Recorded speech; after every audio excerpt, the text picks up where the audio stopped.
been feeling trapped down on the floor. I don't know what for. Feels like I'm gonna lose. Silence takes a hold. I can't let it go. Chin up, no one knows. But I won't let the stormy seas throw me in open water. Let me have my peace and leave me till tomorrow. Wind into my sail, away from things I let go. Floating on the waves, we go bottoms up, we go all the way. Okay, welcome back to another Azimuth adventure. Like we told you last week, we are going to be telling you guys all about our dinghy debacle. And hopefully you can take something from this episode, and if ever any of you are in the market for a newer used dinghy, you can learn from some of our mistakes. So good luck out there and have fun. All right, so we were looking for a dinghy that would be able to fit our family, that would get us back and forth to land from our boat, you know, when we eventually got our boat. So we tried to plan ahead and get something early so that we could enjoy. We looked on Craigslist, looked on Facebook Marketplace, looked on all different places that we could find. Came across several dinghies. It's really hard to tell what's what, if it's Hypalon, PVC. We were asking all the different people. Some of them knew, some of them didn't. We found this boat in Jacksonville on a Craigslist ad. We decided to go check it out, and when we did, this is what we found. It was a nice boat, brand new outboard, center console, has all the cushions. They're not on right now, but you can see them. You know, so we kind of decided to go with this this dinghy, and turns out that we took it out a few times, enjoyed our time, fit the family, did really well. But after a while, it stopped holding air. We started trying to figure out, problem solve, what the deal was with the dinghy, if it had a hole or what. So when we took it to get it checked out, it turned out it was PVC. So we took it here to non-salvage, where our boat is, to store it. And we thought that you gotta pump the boat up to spec pressure so that it'd keep its form and it wouldn't stay deformed once you pump it up. So we kept doing that, and it seemed like it'd stay inflated for a month, and then every time we'd inflate it again, the time got shorter and shorter. And after a while, the time it took to deflate narrowed down to 15 minutes. So we took it to a local RIB store repair shop and to figure out why it's deflating so quickly. And the guy figured out that it was glued PVC the second he saw it. And he said there's a leak right here at this Pac-Man, which means there's a leak in the seam where it connects from the hull to the tube. And he said he didn't want to take on that project. He said it was a very extensive project to take on, and you needed all sorts of special tools. And a glue room. And a glue room. You know, with like atmosphere control or... Perfect atmosphere. Yeah. And he didn't want to take it on and go through all that hassle. He actually said he didn't know of any shop, really. He did suggest one we could try, right? Right, but they didn't even return our calls. Right. So that's how we found out that it was not Hypalon, that it was PVC. Right, but it's an awesome boat every other way. Right. Okay. What ways? Center cockpit, motor, the layout. Center console. Yeah, everything about it's awesome. Fits us, fits the whole family, right? Right. Great tender for us, right? Little sugar screws, it's awesome. Yeah. Ready. I was looking online at different articles once we realized that our dinghy was having problems, that it was PVC. I started looking up to try and find more information about it, and I came across a ad that's, really an article on Sail Magazine, and that ad that article in Sail Magazine was online. Well, leave it in the description below. But it talked about dinghies and Hypalon and PVC, and just about the differences and what you really want. The person that wrote that article was Zoey, so I forwarded the article to Andrew, and he looked it up and found Zoey's contact information by looking her up, and turns out she owns a dinghy repair shop, and she was willing to help us out.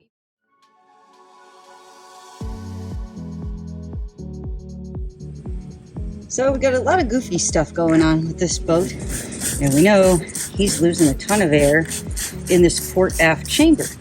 He had another shop out across the state, do an inspection, and that gentleman said that the leak is coming out of the transom holder here. Now, these bubbles before I lose a ton of air, but I could hear it right away. Air was coming out here as well, and I could feel it. You hear that? Okay, we've got air coming out here and out here. Now, right away, I can't say if the tube has been punctured underneath this transom piece or if we have a seam issue. Since I'm seeing it here, we were talking that we might have to pull this strip up to try to find where that puncture was. At least to start, I can focus on the transom area. Take this strip up, take this fabric away, take this fabric up a bit, and see what we've got going on in there. And it may be very obvious right off the bat that we have a seam issue or we have a puncture, but I'm losing air very quickly. It's really difficult to keep this boat pumped up to spec, so I'm just reviewing this chamber for right now, and I'm going to go on and complete my inspection. And we found the culprit. Okay, so I've taken this transom fabric away, taken the strip back. If you recall, our leak was coming from this area. So I've pulled the tubes away a bit so that I can see under here. Sorry for the poor video. Okay, and what do I see? But we have blown seam. Now, it's not necessarily the end of the world because things are looking good elsewhere, but I've already explained to Andrew about these Chinese PVC vessels with glued seams. So if I can pull this away with my fingers and not too much else, then we've got to get in here and repair this entire seam. So these don't really have the best construction. I'm going to try to show you inside here. You hear it?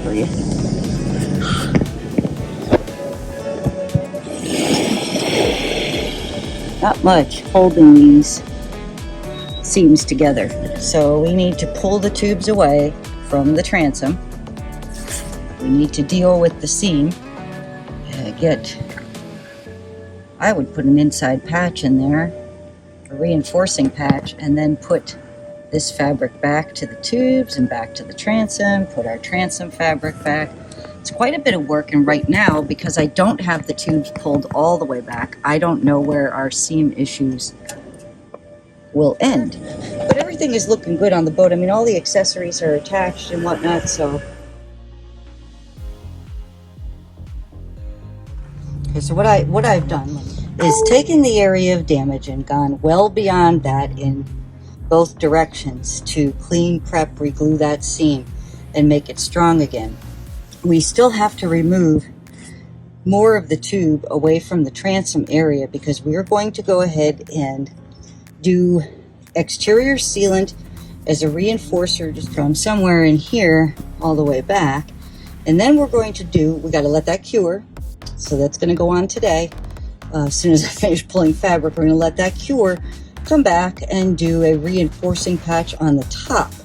Then we've got to clean, prep, and reglue all of our fabric that needs to go back. Now, I dealt with that. I cleaned, prepped, reglued the seam. Then I sealed with a bead of exterior sealant along that entire area. Then I added an 18-inch long patch to really reinforce that seam. So it goes from here all the way up for 18 inches. But when I pumped up just to check everything out, make sure I was able to put my patch down on a nice flat surface, I heard hissing. So what had happened is that another area, now after I made that spot strong, another area had opened up and blown out. So I had to end up pulling the tubes further away from the transom. We had several other layers. I clean prepped, re-glued that seam. I added a reinforcing patch over that. We are now in the putting back stages.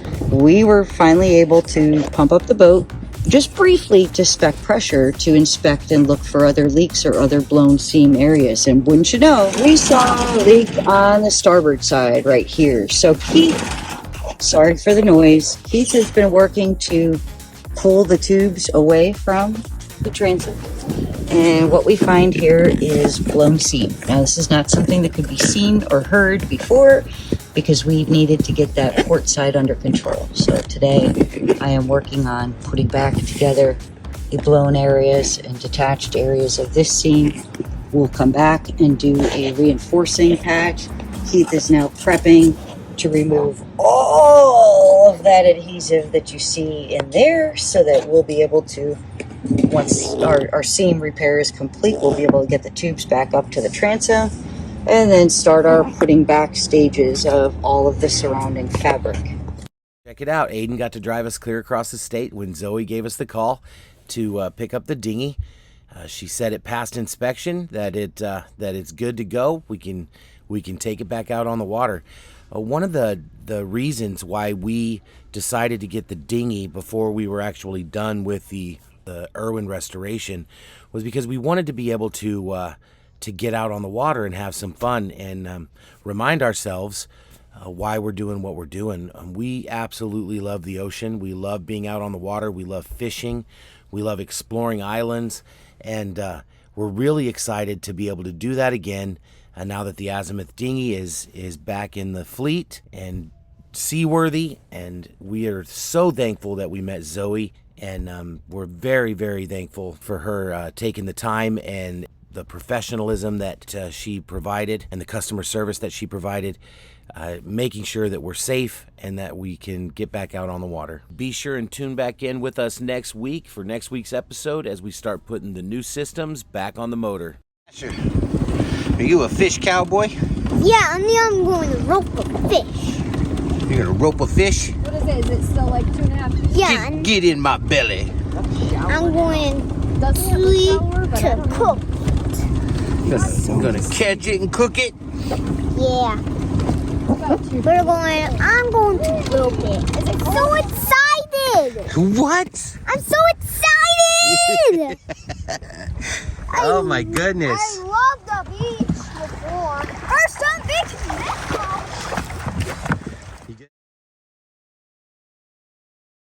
Please check out our blog and don't forget to click the like, subscribe, and notification bell. Thanks for watching.